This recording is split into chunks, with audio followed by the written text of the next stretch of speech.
A Globo demonstra sua prepotência em suas vinhetas com gráficos em 3D e slogans controversos.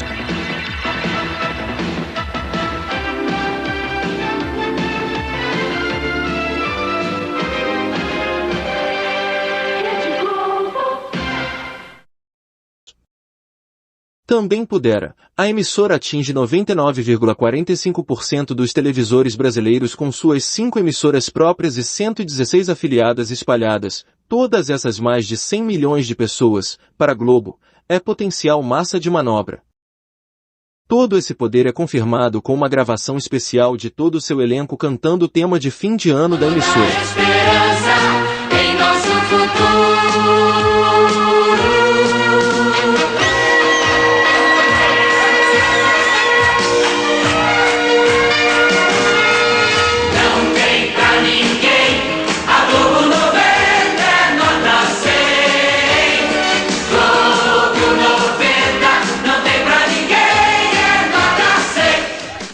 No dia 25 de março de 1961, o presidente Jânio Quadros renuncia ao cargo após 7 meses de governo. Em seu lugar assume Ranieri Mazzilli, presidente da Câmara, pois o vice João Goulart estava em viagem à China recém-proclamada comunista na Revolução Chinesa de Mao Tse-tung. João Goulart só assumiria após uma conturbada tentativa de parlamentarismo. Jango, como era chamado, tinha relações com o sindicalismo e era tido como muito à esquerda, tanto por grande parcela da população, quanto pelo governo dos Estados Unidos. O presidente em questão anunciou medidas conhecidas como reformas de base, incluída nela a reforma agrária, que norteou o debate político entre março e agosto de 1963. Com o Brasil extremamente instável, Jango realiza o comício da Central do Brasil no dia 13 de março, reunindo cerca de 150 mil pessoas, sendo eles trabalhadores rurais, operários, sindicalistas e estudantes, a fim de concretizar as reformas a qualquer custo. Um pedaço de terra própria para ele trabalhar, um pedaço de terra para ele cultivar.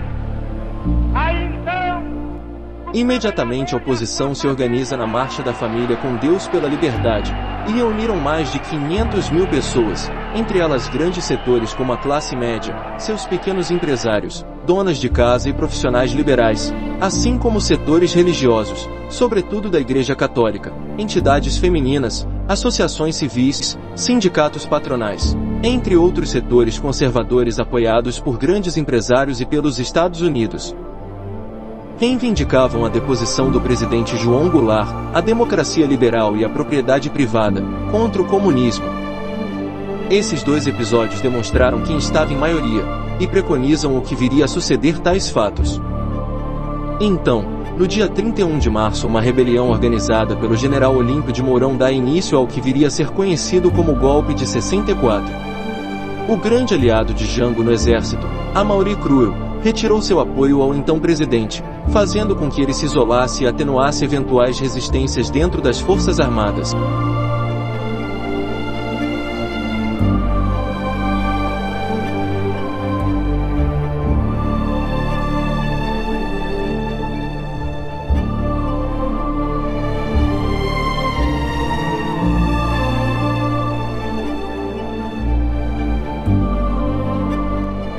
Enquanto militares marchavam de Juiz de Fora ao Rio de Janeiro, com o objetivo de depor Jango, os parlamentares, no dia 2 de abril declaram a presidência vaga. E então no dia 9 de abril baixa-se o ato institucional número 1, inicia-se o regime ou ditadura cívico-militar.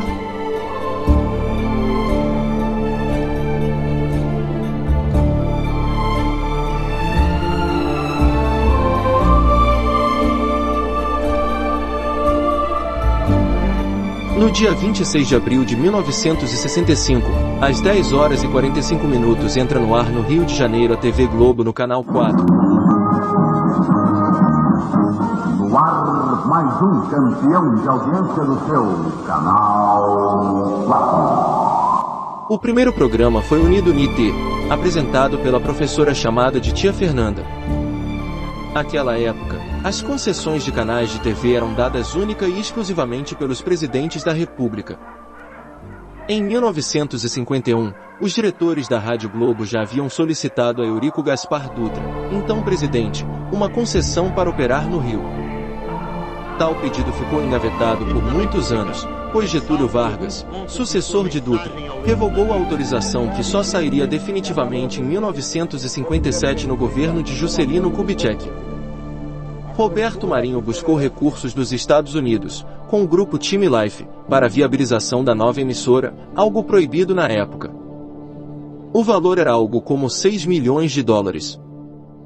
Houve grande movimentação das concorrentes para denunciar o caso Time Life, de modo que em 1965 instala-se a CPI da TV Globo com base no artigo 160 da Constituição vigente, que proibia capital estrangeiro em veículos de comunicação.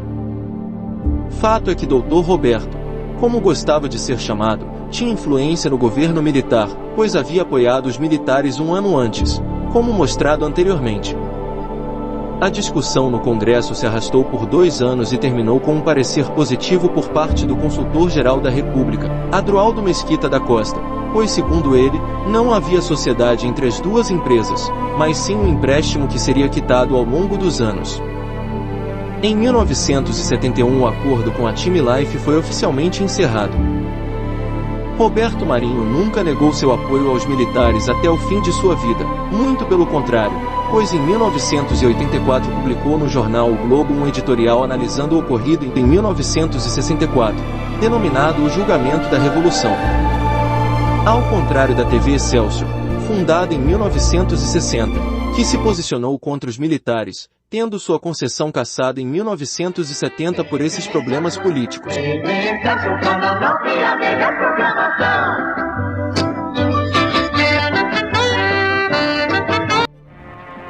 A construção de poder da Globo começa a se consolidar em 1969 com a estreia do Jornal Nacional, o primeiro a ser transmitido ao vivo e em rede para todo o país. Notícia unindo 70 milhões de brasileiros. Com isso, a já Rede Globo tinha no horário nobre brasileiros de todas as classes sociais dispostos a ouvir o que ela tinha a dizer. Uma coisa que acontecia na época era que o governo pagava publicidade para ser exibida em algumas emissoras, enquanto decretava outras que elas fossem exibidas gratuitamente. Naturalmente, Roberto Marinho, amigo do regime, se beneficiou disso.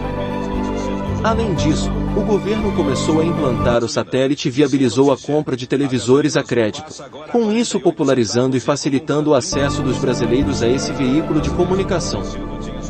A Globo muitas vezes sobressaía da censura imposta pelo regime, por exemplo o caso Rio Centro ocorrido em 1981. Uma bomba explodiu do lado de fora do complexo de eventos Rio Centro, dentro de um automóvel. Os militares disseram que a bomba havia sido colocada por extremistas de esquerda, apesar de ter matado um soldado e ferido outro no interior do veículo. Na primeira exibição da matéria sobre o caso, no noticiário da Globo via-se claramente uma bomba intacta no interior do carro. Na segunda exibição, a edição retirou o trecho que mostrava o artefato. Ou seja, a Globo censurava mais do que as censuras oficiais do governo militar. Certa vez o presidente Médici afirmou que o Jornal Nacional era assistido para relaxar, visto que as notícias internacionais eram caóticas, enquanto as nacionais eram boas. As novelas eram unanimidade nas casas brasileiras e as famílias paravam para assistir aos capítulos diários. A novela das 8, mais elaborada, imprimia novos conceitos sociais, que aos poucos eram sido inseridos na sociedade, ao gosto e necessidade da emissora. 89, a Globo, pega pra valer.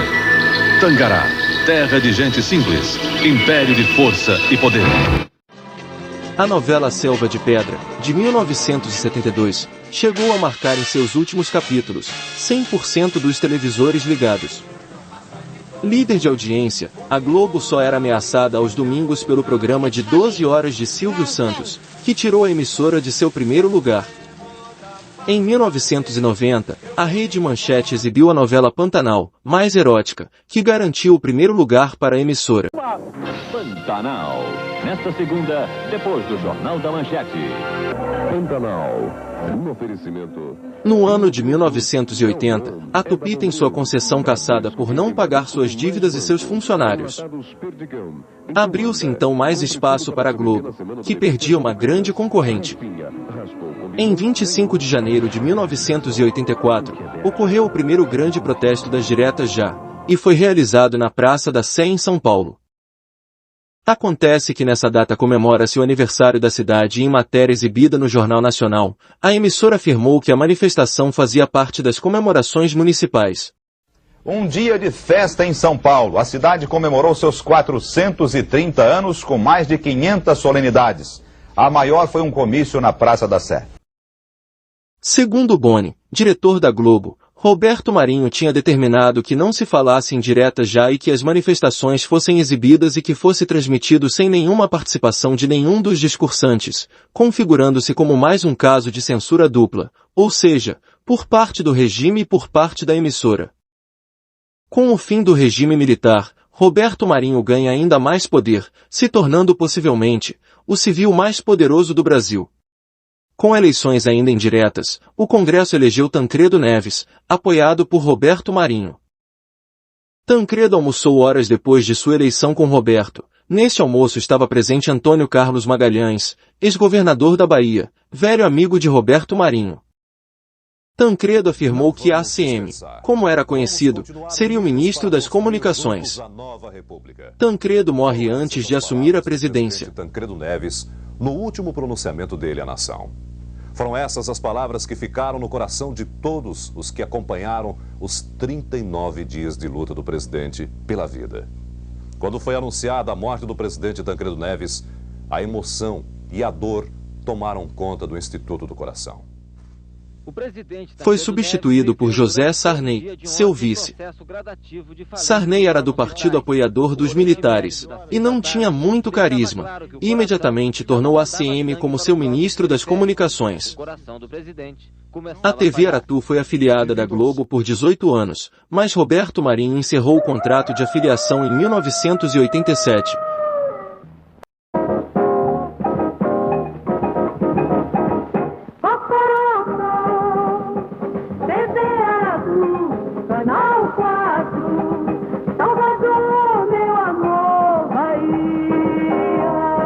Com isso a renda com publicidade da Aratu caiu em 80%. A nova afiliada da Globo em Salvador era a TV Bahia, controlada por familiares de ACM. Ainda ministro, ele tinha intenções de voltar ao governo da Bahia. Desse modo, ele ganha a eleição para governador, mas opositores alegaram que a ACM controlava outras emissoras no interior do estado. O governador negou veementemente. Curiosamente, essas outras emissoras tinham logos idênticos ao da TV Bahia. Desse modo, Roberto escolhia coronéis em diversos estados. A essa altura, a Globo não escondia mais tanto as manifestações populares. Durante o governo Sarney, a Globo continuava a manipular as notícias. Por exemplo, em vez de dar os números da crescente inflação, os noticiários da emissora destacavam que a poupança passaria a render mais. Tudo isso significa que a sua caderneta de poupança vai continuar a render mais do que a inflação. Mas a diferença de 2 a até 3 pontos acima da inflação vai diminuir.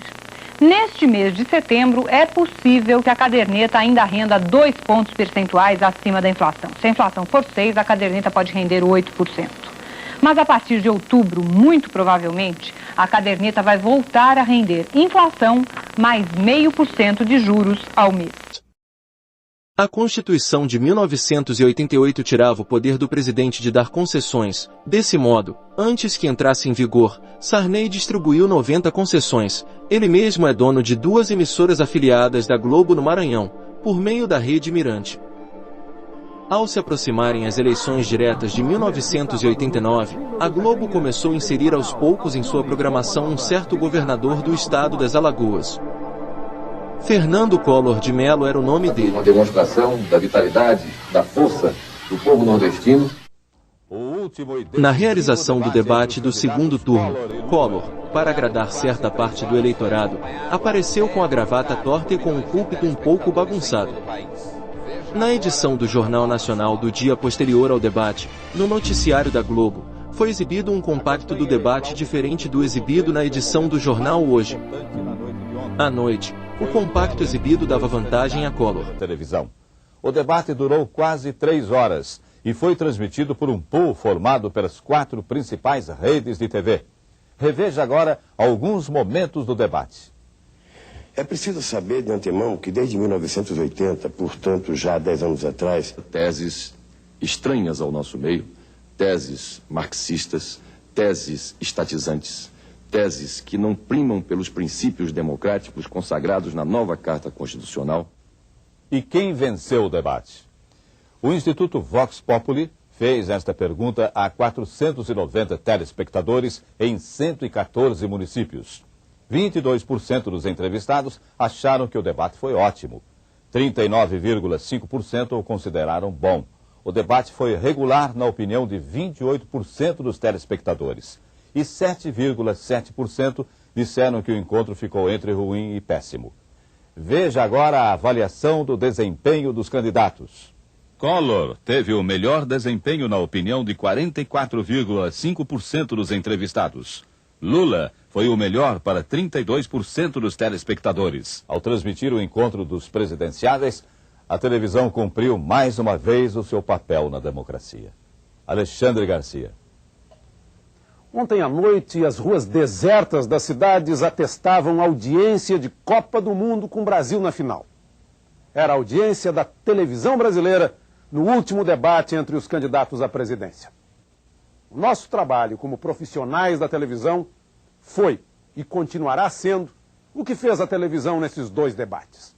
Manter aberto esse canal de duas mãos entre o eleito e os eleitores para que melhor se exerça a democracia. Pinheiro denunciou publicamente os critérios utilizados no compacto da noite e foi demitido. Armando Nogueira reclamou pessoalmente a Marinho e foi aposentado. Fernando Collor foi eleito.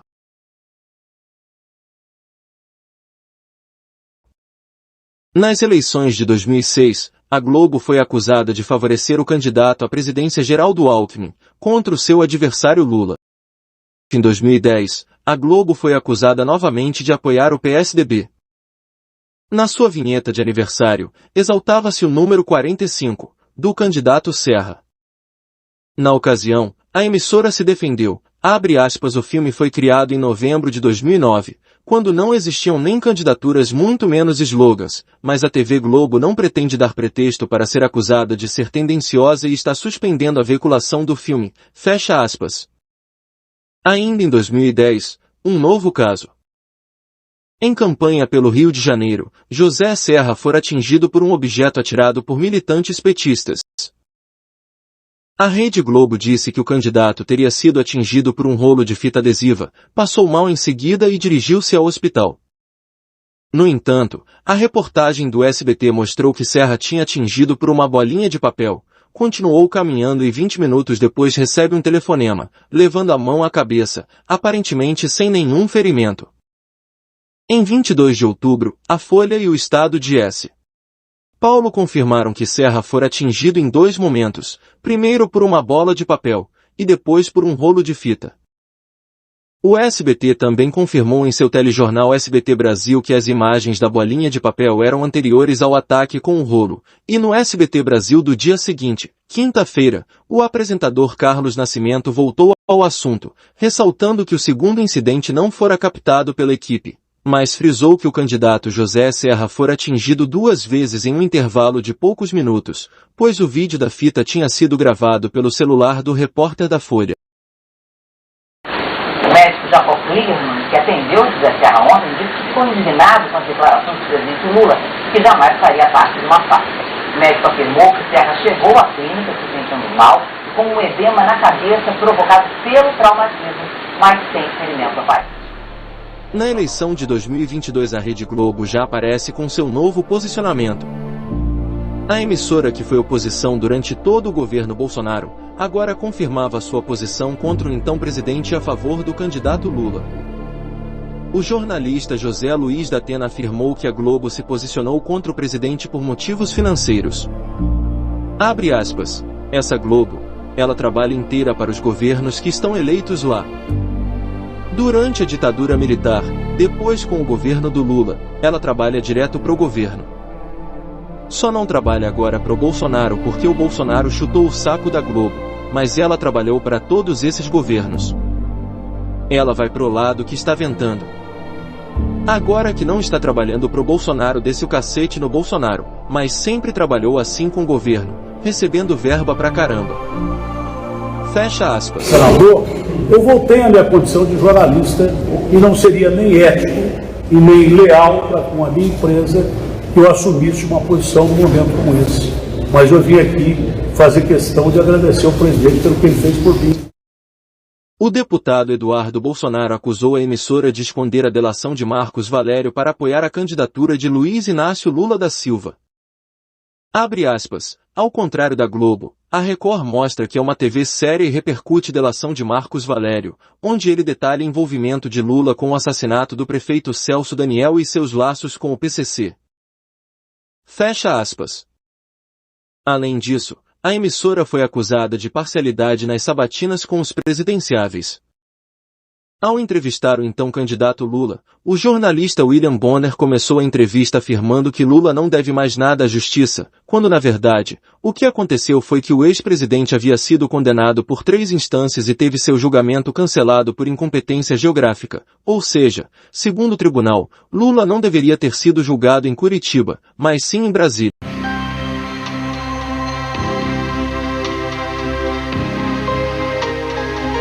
Primavera na Globo, tudo a ver. Felicidade, a nova novela das 6. Engana-se quem pensa que esse tempo de manipulação da Globo e favorecimento da emissora por parte dos governos ficou no passado, visto que sua audiência e influência não é mais aquela dos anos 80 e 90. Já no terceiro governo Lula, nos duvidosos atos ocorridos em Brasília no dia 8 de janeiro de 2023, a Rede Globo recebeu as imagens do circuito interno de câmeras da Praça dos Três Poderes no mesmo dia, um domingo. Tais imagens foram exibidas em matéria especial no Fantástico. As outras emissoras só receberam no dia seguinte.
Rede Globo e Poupança Continental. 15 anos, 1980. A festa começa agora.